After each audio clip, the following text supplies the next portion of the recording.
ഇന്ന് നമ്മൾ ചെയ്യാൻ പോകുന്നത് ഒരു മത്തിക്കറിയാണ്. മത്തിക്കറി എന്ന് പറഞ്ഞാൽ ഞാൻ എടുത്തിരിക്കുന്നത് 1/2 കിലോ മത്തി മേടിച്ചിട്ട് അതിൻ്റെ പകുതി എടുത്തിട്ടുള്ളൂ. അപ്പോൾ 1/4 കിലോ മത്തി. അതിന് വേണ്ട സാധനങ്ങൾ എന്തൊക്കെയാണെന്ന് വെച്ചിട്ടുണ്ടെങ്കിൽ ഒരു 10 ഗ്രാം ഉള്ളി എടുത്തിട്ടുണ്ട്, 4 പച്ചമുളക്, ഒരു ചെറിയ കഷ്ണം ഇഞ്ചി, ഒരു ഇതള വേപ്പില, പിന്നെ ഒരു തക്കാളിയുടെ പകുതി ഭാഗം കുരുകുരാനായി അരിഞ്ഞത്. പിന്നെ നമ്മൾക്ക് മസാലക്കൂട്ട് വേണ്ടത് 1 ടേബിൾ സ്പൂൺ മുളക് പൊടി, 1/4 ടീസ്പൂൺ മല്ലിപ്പൊടി, ഒരു നുള്ളു മഞ്ഞൾപ്പൊടി. ഇനി ഇത് നമുക്ക് തയ്യാറാക്കുന്ന വിധത്തിലേക്ക് പോകാം.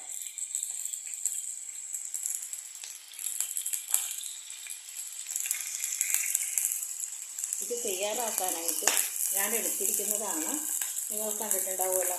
ആദ്യം ഒരു നുള്ള് ഉലുവ, ഒരു നുള്ള് ജീരകം. ഇതാണ് ഞാൻ ആദ്യം ഇട്ട് കൊടുക്കുന്നത്. കാരണം ചാളക്കറി ആകുമ്പോൾ ഒരു മുഷിക്ക് സ്മെല്ല് വരും.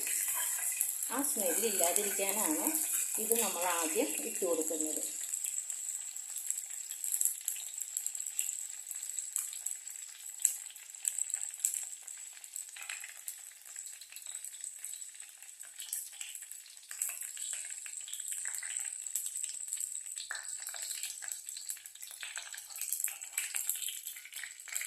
ഇനി അത് പൊട്ടി വരുമ്പോഴത്തേക്കും നമ്മൾക്ക് നമ്മുടെ ചതച്ച് വെച്ചിട്ടുള്ള പച്ചമുളക്, ഇഞ്ചി, ഉള്ളി ഇതുകൾ ഇട്ട് കൊടുക്കാം. ഇതും ഞാൻ ഇട്ട് കൊടുത്തിട്ട് ഞാൻ ഇളക്കിയാണ് നന്നായിട്ട്.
പിന്നെ ഞാൻ അധികം വെളിച്ചെണ്ണ ഉപയോഗിക്കില്ല, എണ്ണകൾ അധികം ഉപയോഗിക്കില്ല. എല്ലാം കുറച്ചിട്ട് ആവശ്യത്തിനായിട്ടേ ഉപയോഗിക്കത്തുള്ളൂ.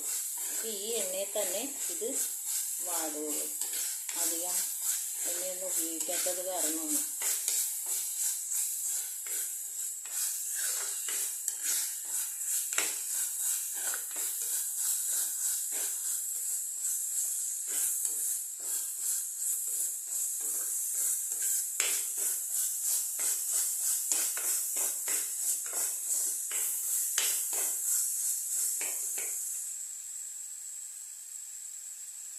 ഇതിനകത്തേക്ക് നമ്മൾക്ക് ഈ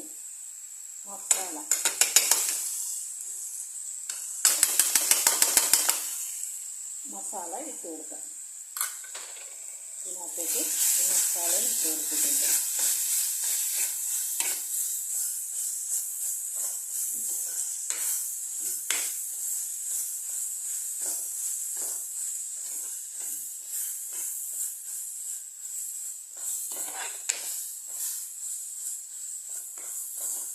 ഈ മസാലക്കകത്ത് എന്ന് പറഞ്ഞാൽ ഞാൻ നിങ്ങളോടൊരു കാര്യം പറയാൻ വിട്ടുപോയി.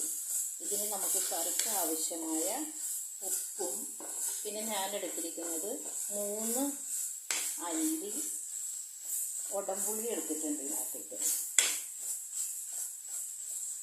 അപ്പം നിങ്ങൾ വിചാരിക്കും ഈ തക്കാളി പിന്നെ എന്തിനാണ് തക്കാളി ഇടുന്നതെന്ന് വെച്ചിട്ടുണ്ടെങ്കിൽ അതൊരു പ്രത്യേക ടേസ്റ്റ് ആയിരിക്കും നമ്മൾ തക്കാളി ഇട്ടാൽ.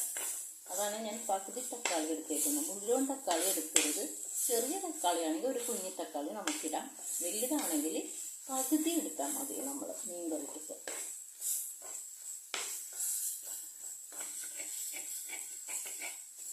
ഏകദേശം ഇത് വാടി വരുമ്പോഴത്തേക്കും നമ്മുടെ തക്കാളി നമ്മൾ ഇട്ട് കൊടുക്കുക.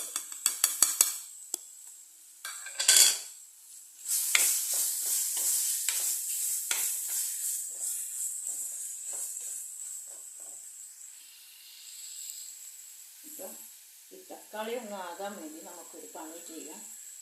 നമ്മൾ ഇതാക്കി വെച്ച പാത്രം ഒന്ന് കഴുകിയിട്ടു, കുഴച്ച് വെച്ച പാത്രം അതിനകത്ത് മസാല പറ്റിപ്പിടിച്ചിരിക്കും. ആ മസാല നമ്മൾക്ക് കഴുകിയെടുക്കണം. കഴുകിയെടുത്തിട്ട് ആ വെള്ളവും കൂടി ഇതിനകത്തേക്ക് ഒഴിച്ചു കൊടുക്കാം. അപ്പം എന്നിട്ട് നന്നായി ഇളക്കണം.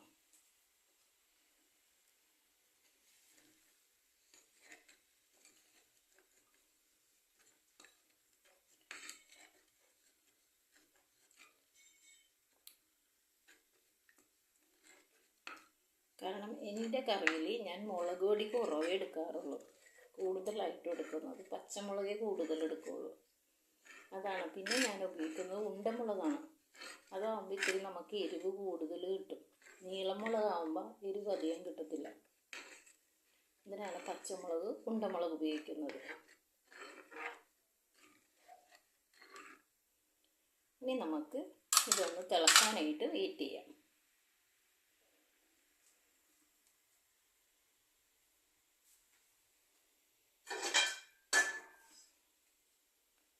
ഇത് തിളക്കട്ടെ.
കറി തിളച്ച് വന്നിട്ടുണ്ട്. ഇനി ഇതിനകത്തേക്ക് നമുക്ക് ഈ മത്തി പെരക്കിയിട്ട് കൊടുക്കാം.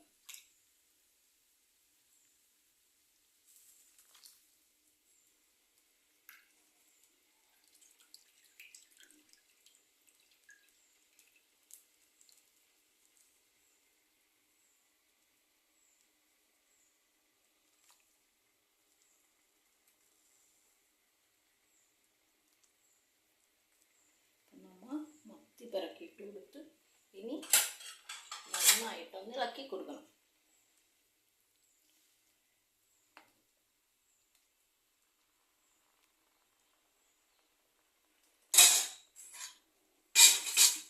ഇപ്പം നമ്മൾ നന്നായിട്ട് ഇളക്കി കൊടുത്തിട്ടുണ്ട്. ഇനി നമുക്ക് കറി മൂടി വെക്കാം.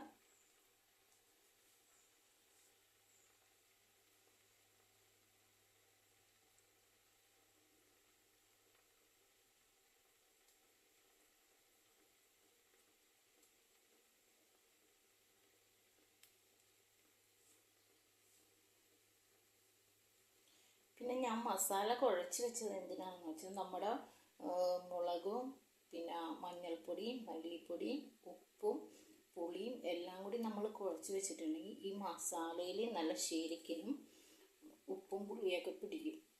അപ്പോൾ നമ്മുടെ കറിക്ക് ഇത്തിരി കൂടി നല്ല ടേസ്റ്റ് കിട്ടും. അതിന് വേണ്ടിയാണ് കേട്ടോ.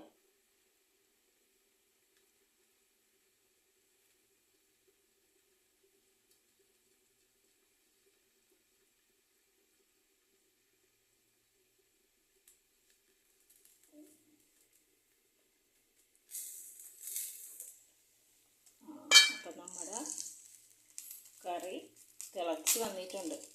ഇനി ഇത് പറ്റി വരുമ്പോഴത്തേക്കും നമുക്ക് നന്നായിട്ട് പറ്റണം കേട്ടോ. കറി പറ്റി നമുക്ക് ആവശ്യത്തിനുള്ള ചാറായിരിക്കണം, എന്നാലാണ് ഇതിന് കൂടുതൽ രുചി കിട്ടുന്നത്. അപ്പോൾ പറ്റി വരുമ്പോൾ നമുക്ക് നല്ല ചൂട് ചോറും നല്ല ചൂട് ചാള മത്തിക്കറിയും കൂടി കഴിക്കാം. അപ്പം അടുത്ത വീഡിയോയുമായി ഞാൻ നാളെ ഇതേ സമയത്ത് തന്നെ വരും. അപ്പം കൂട്ടുകാരെ, നിങ്ങൾക്ക് എല്ലാവർക്കും താങ്ക് യു. പിന്നെ നിങ്ങൾ ഇതൊന്ന് ട്രൈ ചെയ്ത് നോക്കണം.